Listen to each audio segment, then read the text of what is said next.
আমরা এই মর্মে রিট পিটিশন দায়ের করেছিলাম যে আমাদের দেশে স্বল্প মেয়াদী হুট করে কিন্তু আমাদের এখানে তাপপ্রবাহ বেড়ে যায় না। আমাদের দেশে তাপপ্রবাহ এসেছে ধীরে ধীরে। এই তাপপ্রবাহ কমানোর জন্য সরকার নিষ্ক্রিয় ভূমিকা পালন করছে। সেই জায়গা থেকে এই নিষ্ক্রিয় ভূমিকাকে কেন অবৈধ ঘোষণা করা হবে না, এই নিষ্ক্রিয়তাকে সেটাকে চ্যালেঞ্জ করে আমরা রিট পিটিশন দায়ের করেছিলাম।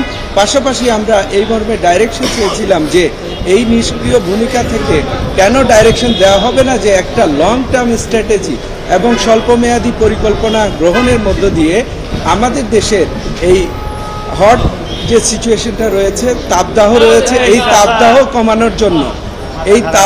কমানোর জন্য একটা লং টার্ম স্ট্র্যাটেজি কেন নেওয়া হবে না, পাশাপাশি একটা শর্ট টার্ম প্ল্যানের মধ্য দিয়ে এই ইমার্জেন্সি সিচুয়েশনকে ঝুঁকিপূর্ণ জায়গা থেকে দেশকে ফিরিয়ে আনার জন্য আমরা রুল চেয়েছি।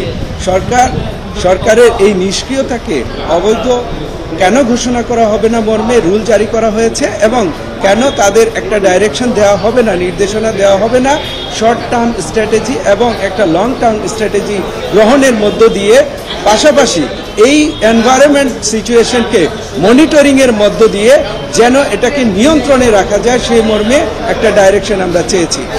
ইতিমধ্যে আমরা রুল ইস্যু করা হয়েছে। আশা করি আমরা এই রুল ইস্যুর মধ্য দিয়ে সেটাকে নিয়মিত মনিটরিংয়ে রেখে এই রিট পিটিশনটাকে ইন ফিউচারে আমরা একটা রুলস রেগুলেশন অ্যান্ড পলিসির মধ্য দিয়ে বাংলাদেশ এবং ঢাকার রাজধানী যে ঝুঁকিতে রয়েছে, আগামীতে যেন বাংলাদেশ সহ ঢাকার রাজধানী অ্যাবান্ডেন্ট শহরে বা পরিত্যক্ত শহরে পরিণত না হয়, সেজন্য একটা পলিসি নির্ধারণের জন্য আমরা এবং রুলস রেগুলেশন নির্ধারণের জন্য আগামীতে এখানে প্রয়োজনে সাপ্লিমেন্টারি রুল ইস্যু করার জন্য আবেদন করব।